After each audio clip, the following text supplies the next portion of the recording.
खुदाम यीशु मसीह के ज़िंदा बाबरकत जलाली नाम में आप सबको मेरा सलाम। मेरा नाम डॉक्टर तहसीन गुल खान है। आज मैं याकूब के ख़त उसके पहले बाब की 19वीं आयत से आपके सामने पढ़ूंगा। जेम्स चैप्टर 1 वर्स 19 लिखा है कि ए मेरे प्यारे भाइयों, ये बात तुम जानते हो, बस हर आदमी सुनने में तेज़, बोलने में धीरा और कहर में धीमा हो। अब यहाँ पर हम जो है वो 3 चीज़ों की बात वो हमें सिखा रहे हैं और हम सीखते हैं। सुनने में तेज़, बोलने में धीरा और कहर में धीमा। अब इसका मैं खुद आपके सामने भी इकरार करना चाहता हूँ कि एट टाइम्स मैं भी जो है वो ऐसे इन बातों का शिकार हो जाता हूँ कि जहाँ पर मैं सुनने में जो है वो कम और बोलने में धीरा नहीं बल्कि कई दफ़ा तेज़, और सुनने में धीरा यानी ऑपोजिट, और कई दफ़ा गुस्सा भी आ जाता है। ये एक इंसानी सोच है, इंसानी ट्रेट है, इंसानी बात है। और हमें खुदा का कलाम कहता है कि गुस्सा तो करो लेकिन गुनाह ना करो। मीन्स के कई दफ़ा गुस्सा ऐसा नहीं होना चाहिए कि गुनाह बन जाए। और यहाँ पर ऐसा क्यों है? क्योंकि बाइबल हमें ये सिखाती है कि खुदावंद खुदा कहर करने में धीमा है, वो कहर नहीं करता, क्योंकि वो किसी की हलाकत नहीं चाहता। उसके पीछे सबसे बड़ा जो रीज़न है या सबसे बड़ी जो एलिमेंट है वो मोहब्बत का है। क्योंकि बाइबल में लिखा है ना कि खुदावंद ने दुनिया से ऐसी मोहब्बत रखी कि उसने अपना इकलौता बेटा बख्श दिया। सो कहर में धीमे कब होंगे? जब हम मोहब्बत रखेंगे, माफ़ करने की रूह होगी। माफ़ करना मुश्किल बात है, बहुत मुश्किल अमल है। सुनने में तेज़ इसलिए क्योंकि ईमान जो है वो सुनने से पैदा होता है। बाज़-औक़ात हम देखते हैं कि जब हमारे आर्ग्यूमेंट होता है किसी के साथ, कोई बहन भाई, दोस्त, हस्बैंड वाइफ या बच्चों के साथ, किसी के साथ भी, काम पे भी तो हम कोशिश करते हैं कि हम अगले की बात ना सुने। और जनरली क्या होता है कि अगर हम सुन लें वो बात, तो हमें रियलाइजेशन होती है कि अगला जो बात कर रहे हैं इट हैज़ अ पॉइंट, उसके अंदर कोई पॉइंट है, उसमें बिल्कुल ऐसी बात है कि उसके पास कुछ ऐसा है, रीज़न है। और स्पेशली हमें ये देखना है कि अगर किसी भी बात पे डिसएग्रीमेंट है, डिसएग्रीमेंट होना अनहेल्दी नहीं है, क्योंकि ये एक हेल्दी जहन की निशानी है कि हम किसी बात पे डिसएग्री कर सकते हैं किसी के साथ, लेकिन इज़्ज़त और तमीज़ के साथ हम ये बात करें। और ये मैं जो कुछ भी कर रहा हूँ मैं अपने आप पे भी अप्लाई करूँगा और करता हूँ। और बोलने में धीरा, क्योंकि बहुत सी बातों के अंदर जो है, बहुत से कलाम में, बहुत सी बातों में ख़ता है। ये खुदा का कलाम हमें सिखाता है।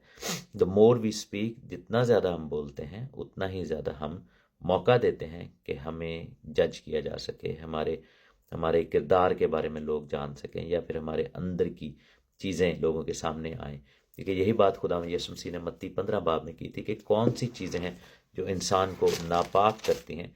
लिखा है कि जो बातें मुंह से निकलती हैं, क्योंकि वो दिल से निकल रही होती हैं, वही इंसान को नापाक करती हैं। क्योंकि बुरे ख्याल, खून रेजियाँ, ज़नाकारियाँ, हराम करें, चोरियाँ, झूठी गवाहियाँ, बदगोइयाँ, गॉसिप, ये सब मुंह से निकलता है, लेकिन एक्चुअल में वो दिल से निकल रहा होता है। क्योंकि क्या होता है कि अगर हम सुनेंगे नहीं और बोलेंगे ज़्यादा तो फिर हम कहर में चले जाएंगे, फिर हम वाकई गुस्से का शिकार होंगे। लेकिन खुदा का कलाम हमें सिखाता है कि हम सुनने में तेज़ हों। किसी शख्स ने बड़ी अच्छी बात की कि हमें 2 कान और 1 मुंह इसलिए दिया गया कि हमारा सुनना जो है हमारे बोलने से एटलीस्ट ट्वाइस एज मच होना चाहिए, यानी कि दुगना होना चाहिए। और लिखा है कि इंसान का कहर खुदा की रास्तबाजी का काम नहीं है। जब हम कहर करते हैं तो हम रास्तबाजी से बिल्कुल हट जाते हैं, क्योंकि खुदा की रास्तबाजी यह है कि वो कहर करने में धीमा है, वो मोहब्बत करता है। अब माफ़ी के लिए जो है वो कैसे काबू पाया जाए? क्योंकि अनफॉरगिवनेस जो है, माफ़ ना करना, वो सबसे बड़ी आजमाइशों में से एक है। माफ़ जब नहीं हम करते, ये बहुत बड़ी जो है वो आजमाइश है। बड़ा मुश्किल है माफ़ करना, और मैं इस चीज़ में से गुजर चुका हूँ। क्योंकि माफ़ ना करना जो होता है वो बहुत मुश्किल, माफ़ करना जो है बहुत मुश्किल है, और माफ़ ना करना बड़ा आसान है, क्योंकि हम अपने दिलों में ग्रजेस को पाल के रखते हैं। तो क्या होता है कि माफ़ कैसे किया जाए? उसके लिए मुझे फिर एक दफ़ा खुदावंद ने यूहन्ना की इंजील में, क्योंकि जब हम अनफॉरगिवनेस में आते हैं तो हम पेन में होते हैं, दर्द होता है। हमें कई दफ़ा राइटफुली जो है वो परेशान या मायूस होते हैं, क्योंकि लोग जो हैं वो हमें दुख देते हैं। और क्या होता है कि हमें दर्द होता है, हम जो है वो दुखी होते हैं। तो फिर हमें माफ़ करना बड़ा मुश्किल लग रहा होता है, क्योंकि पेन ही इतनी ज़्यादा होती है। और हम शिकायत करते हैं, हम कहते हैं कि भाई उसने, आपको क्या पता कि उसने मेरे साथ क्या किया। लेकिन मेरे अजीज़ों, माफ़ करना और उसके साथ दोबारा जो है उस शख्स को मौका देना, there are two different things.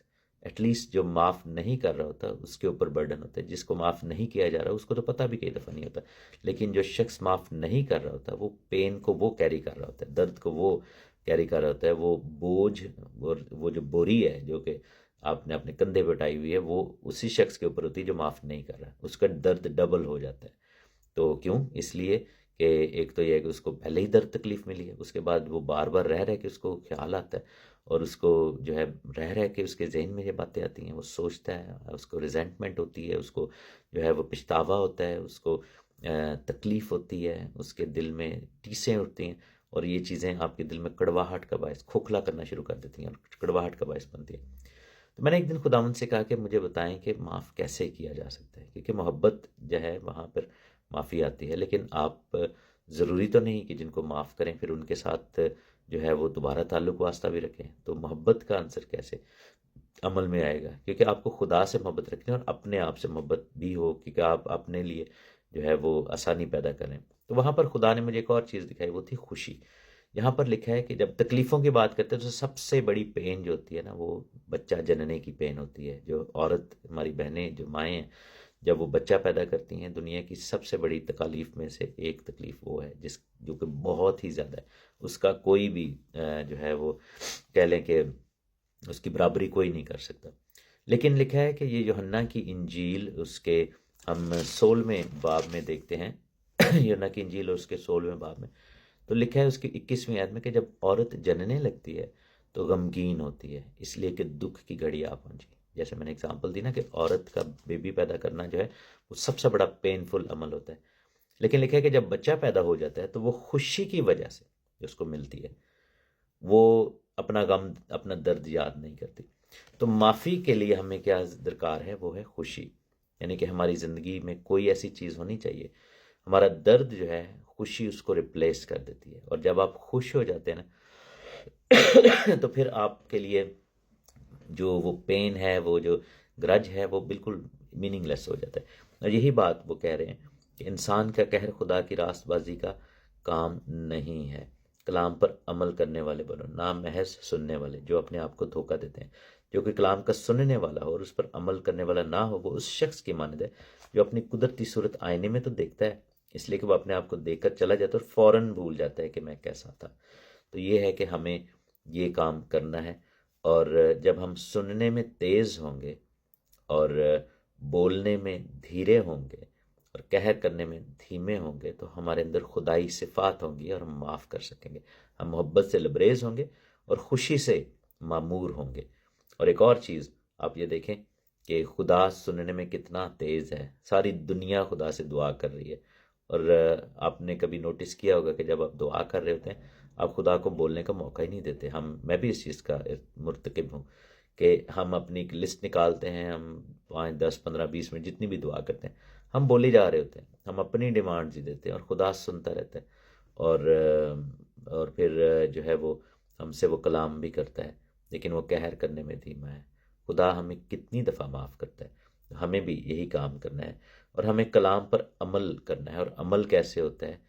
खुदावंद ने कहा, जब उनके पास आए लोग और उन्होंने कहा कि सबसे बड़े अहकाम क्या हैं, तो उन्होंने कहा कि खुदावंद अपने खुदा से अपने दिल, अपनी जान, अपनी ताकत और अकल से मोहब्बत करे, ये सबसे बड़ा हुक्म है। और इसके साथ दूसरा बड़ा हुक्म यह कि अपने पड़ोसी से अपनी मानंद मोहब्बत रख।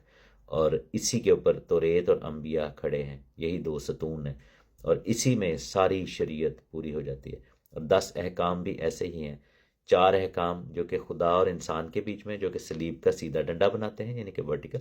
और 4 अहकाम हॉरिजॉन्टल हैं जो कि इंसान और इंसान के बीच में, सॉरी 6 अहकाम इंसान और इंसान के बीच में। तो जब उनको जोड़ा जाता है तो सलीब का निशान बन जाता है, और सलीब में ही हर बात की तकमील है। खुदावंद आप सबको बड़ी बरकत दे, खुदावंद आपके साथ हो।